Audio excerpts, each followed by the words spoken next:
All right, cool. Sorry about that, guys. I think I turned the audio off when I switched to figure out what was going wrong, and then I did not turn it back on. I will go back through and re-record some of that stuff. Thanks to everybody who posted that you could not hear me. Took me a little second to notice that. All right. So I suppose I should start back where we started at the beginning. Okay. So this is Edpuzzle. This is the home of Edpuzzle right here. You can go through and you can look through a variety of channels. Edpuzzle, YouTube, Khan Academy, National Geographic, TED Talks, Veritasium, Numberphile, and Crash Course right here. And what it does is it allows you to search through content. Okay, you can also have your own content. This is whatever you have edited yourself. So I'm just going to click on YouTube, and let's say that I'm researching somebody. I'm going to type in Abraham Lincoln.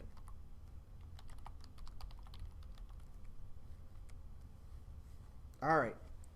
So when I click on Abraham Lincoln, it shows me a list of possible videos for me to use that are Abraham Lincoln. Okay? So what I'm going to do is I can click on the presidents 1849 to 1865 right here, and it shows me the actual video. Now I have two options here. One of them is that I can decide that I'm going to make my own assignment from this video. The other thing I can do is look at other teachers' assignments from this video. Okay? So if you look right down here, you can see Kelly Helmer, Mallory Flynn, Catherine Udstun. You can see that they've created their own versions of these videos. Okay? And if you look at this little teardrop here, these are questions that they have asked on the video. Now, if I click on theirs, I can actually watch the video and I can see their individual questions. Oh, I wonder if this video got canceled. That would stink. Oh, A&E blocked it. Okay, let's find one that wasn't copyrighted protected that somebody else didn't rip off. I'm just going to click Crash Course. Here we go, Abraham Lincoln. All right. And then if I click on Stevenson Alkin right here, I can see the questions that he's asking. So if I click on that question right here, it brings up what he asked. Okay, now I can go through his whole thing and watch each individual question. And as you can see, the video is now paused until I answer the question. I can skip this. This is not something that students would normally be able to do. I can do it because I'm looking at it from a teacher's editing view, but the students would be able to rewatch it. So let's say there was an answer that the students didn't necessarily know. They could rewatch the content again and then attempt to answer the questions. Now, one of the ways I can look at all the questions is simply clicking on the teardrops, but up here I can also see that he's doing them up here as well. And if I click edit, which allows me to take his questions and change them, sorry, copy allows me to do that, not edit. What I can do is I can go through and change his questions to suit my answers. I mean, suit my course, if I do not think that he's asking the sort of thing that I want. Okay. But we're not going to really use somebody else's content right now, and the main reason why is, I mean, that's an easy one to use, but I want to show you guys everything that, that this program has to offer. Okay. So I'm going to go back to Abraham Lincoln, same video here. And then what I'm going to do is I'm going to click Assign, right? Okay, so I have my classes, right? So I typed in this one. I added it as a new class. So I'm going to use this one. I'm going to click Assign. And then what I'm going to do is I'm going to go into this video right here. And I'm going to edit it. If I just don't add any content to it like I did, it just tells them to watch it until the end. Let's go ahead and edit the video. All right. So when I click edit, I get a couple of options. You can see the options right up here. There's cut, voiceover, questions. So we'll go over the first thing first. So if you take a look down here, you will see that there's this blue bar, okay? This blue bar shows you what the students are going to see. So for example, if this guy does a long intro, I can cut it so that the video starts later on. So there's no longer, I no longer have to go through an intro that I don't think is interesting. Same thing if I think the video is too long. If I want to make it shorter, I can make it so it stops right here. Whatever is highlighted in blue is what the students are actually going to see. Okay? All right. So if I click undo, it simply undoes what I just did. Obviously, there's reset as well. I think that highlights when I switch over. All right, I also have voiceover. Okay? So voiceover is interesting. What a voiceover does is it allows me to record over the top of the video. Okay? Now this voiceover is grayed out. And I can't really show it to you. Why? Because my mic is currently being used so you guys can hear me as of now. So it won't allow it to start the recording, okay? Otherwise I would demonstrate it to you. The one thing to keep in mind with voiceover is that when you start to do a voiceover, I was wrong. It had jumped to the end of the video, so that's why it wouldn't let it. When you start to record a voiceover, you have to record through the entire video. You cannot just record over the first 10 seconds of the video and then turn it loose. You are required to do over the whole thing. Some examples where this might be useful is theater arts. Miss Gerchek goes through, the students have done a play. Obviously, nothing like that's going to happen anytime soon. But she's commenting on it. Same thing with sports. Coach is watching plays, commenting over the top of it, okay? Other than that, I can't really think of a lot of reasons why you would want to use that. The cream of the crop, the main reason to use Edpuzzle is questions, okay? So you have 3 different types of questions right here. Well, 2 different types of questions. Multiple choice, open-ended, and note. Let's go ahead and start with multiple choice. So when I click multiple choice, I can type my question in here.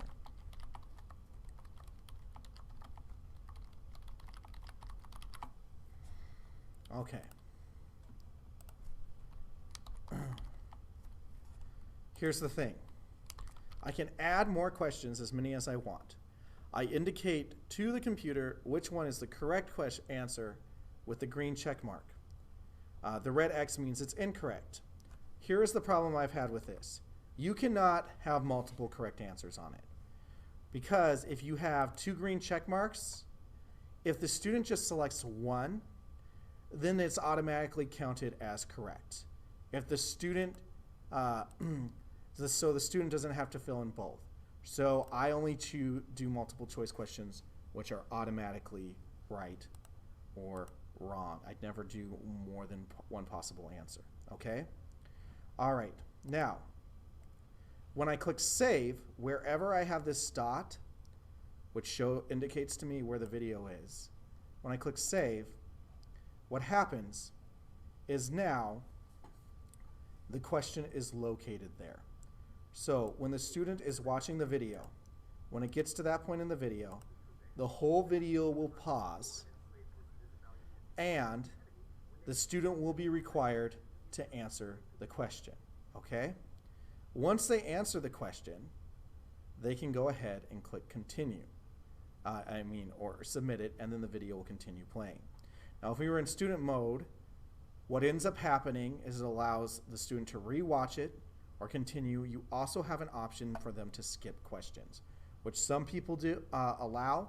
I can't think of a reason why I would do that, just because if I'm making my students answer a question, asking my students a question, I want them to answer it.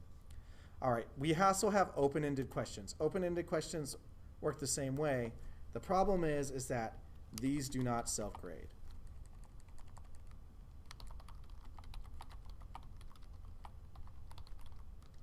And here's what I mean by that. It's an open-ended question. So when the student gets to it, they're going to be able to type their answer in, okay? So there's nothing that they're selecting. Everything's being typed in, so you need to manually go in and put the information in, okay? All right. And then the one other thing that you can do is you can add a note. All right. What are notes? Notes are just for you to go through and leave information for those students that you want them to have. So as you can see, there's a little mic down there. You can do two types of notes. You can record it audio-wise. And then save it. So when it gets there, the video pauses and then the student hears the note. Or you can type it in. Okay? So when you type it in, the whole video pauses. If you have an audio one, your voice comes up at the end. Okay? And if it's a written one, it just pulls up the information the students can read and then simply click continue. So if you want to sprinkle in information that is not necessarily included already within the video, that is a great way to do it. Now, as you can see my notes down here. If I click on the edit button, I'm able to change it. If I click on the trash can, I am able to delete it. And one thing I will say before we go on is that this program actually seems to be working very, very quickly as opposed to Power School Learning, which was just taking forever. All right. Okay.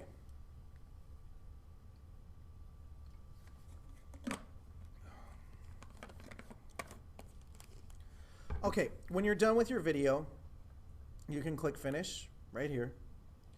And then you can edit it, so change it. You can duplicate it. So let's say, for example, you have two different sessions. One session, the students are fairly advanced. The other sessions, the students are struggling. So you want to ask more basic questions for one, and the other can duplicate it, add more questions for the more advanced students, or take away some of the questions for the students who are having a tough time. All right. Then you click Assign. When you click Assign, what it does is it brings up all your classes. Now you can add a new class.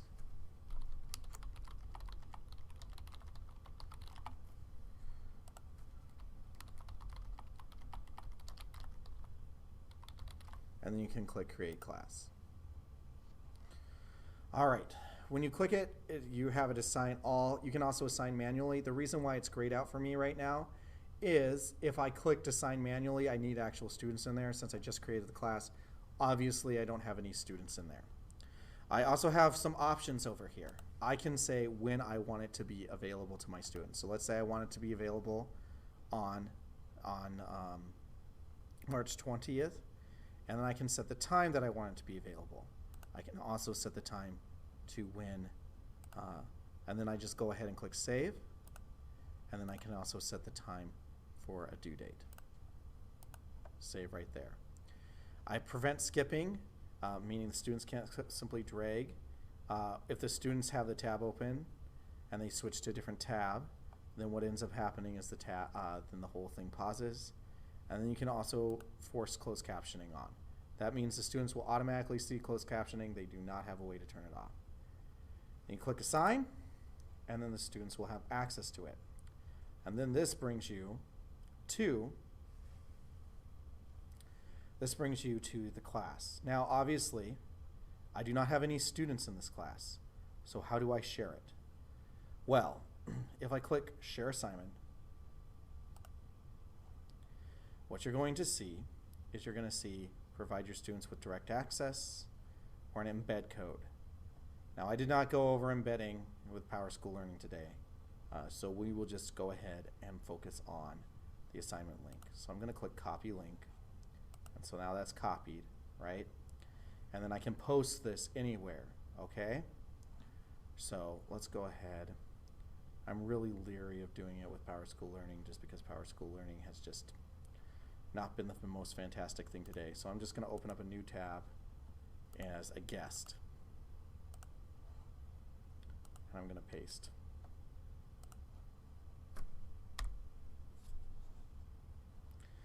All right, so the students click on it. It's not going to let them sign in with Google, or it's not going to allow me to sign in with Google. Your student should be able to, because I'm not signed into Google because it's a guest account. And if I sign in with myself, well, let's see what happens if oh, it just takes me back here. But what will happen is the student will get inside the class. They'll be able to see the assignment and be able to take it. This class also requires, Edpuzzle also requires students to sign in with their name and a username, so you will be able to see them. So if I go into my classes right now, and then I click on this right here, you'll see that I am a student right here, okay? There's also a class code right here, okay? So if I copy this class code right here, and I go into my guest window,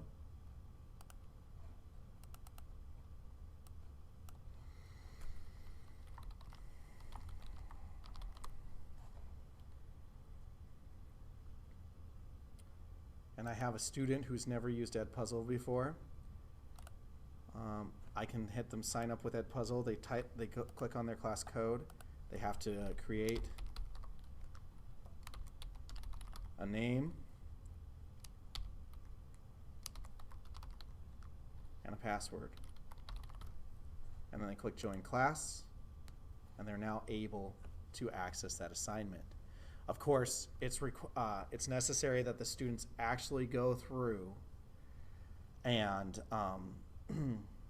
put their correct names in them so you can identify them. But they can also sign in with Edpuzzle. The other thing that you can do too is if you share it, there is where is it? Invite students. It just gives them a straight up URL. You can copy this URL into PowerSchool Learning, and then when they paste it in and hit enter, it automatically takes them straight to the assignment. Now, as you can see with me, it just took me into it because it currently thinks that I'm signed up as Cody James already. If I was not logged in, it would require me to log in and sign up again. All right. Now, let's see. If you go to Gradebook right here, it will tell you how your students are doing, who has watched it, and how long they've watched it. It will also tell you what questions they've answered and if they've answered them correctly. So right now, in this particular one, this is a demonstration. It shows me and Cody someone, and that we've watched 0 of the assignment, okay? If I switch to a different class, there's not going to be any students in it whatsoever. Obviously, you guys will be able to add your own students in. Now, one of the things to keep in mind, I got this question earlier from Mr. Beiswanger, is the fact that the classes frequently go through and there's a limit to how much of your own videos you can upload on here. So for example, if you were using this with Loom, you might have problems because you can upload only 10 videos. But here's the thing. If you record a video in Loom, you can upload it to your own channel in YouTube.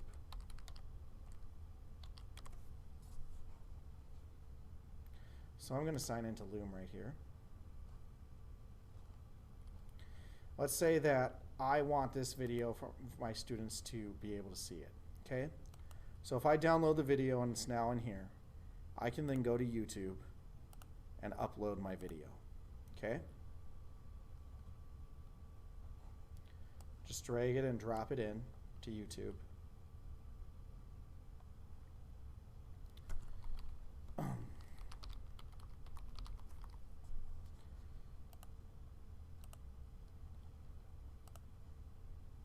And then publish it.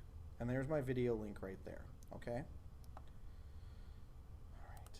So, when my video's done, and I will show you guys with a different video that I've made so we don't have to wait for this thing to process. What I can do is go to another video that I have uploaded, and I can just take the URL and post it straight inside of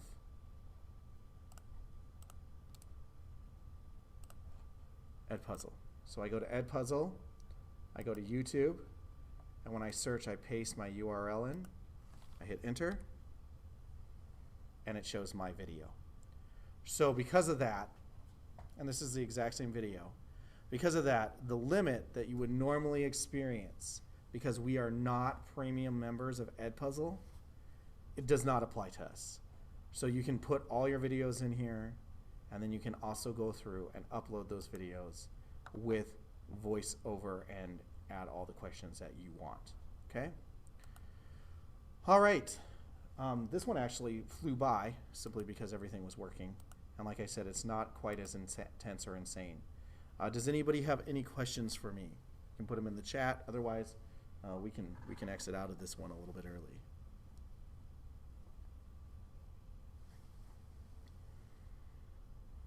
And give us a couple of minutes for the delay.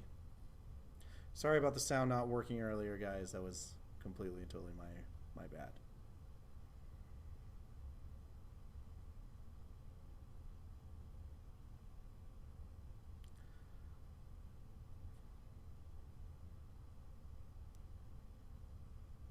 Okay. So Mr. Zong is saying that he thinks he can have more than 20 videos on Edpuzzle. That does sound like quite a few. I believe that is starts to hit the limit. Well, I think that what Mr. Beiswanger was coming up against is after a while it does expect you to pay for it, which is something that I've experienced too, which becomes frustrating when you're using it as your primary source, especially let's say that we're out of school and God forbid like 6 weeks. If you post a video and you have 2 or 3 videos going over different things, different content, or let's say you're teaching 2 different classes like algebra and geometry, so you're having to have 2 sets of videos, that 20 video limit, you're going to run up against it pretty quickly. By doing the YouTube thing, you don't have to worry about that at all. All right, guys. It doesn't look like I have any other questions. Thank you. I'm going to edit this video so we don't have to worry about the dead silence that happened.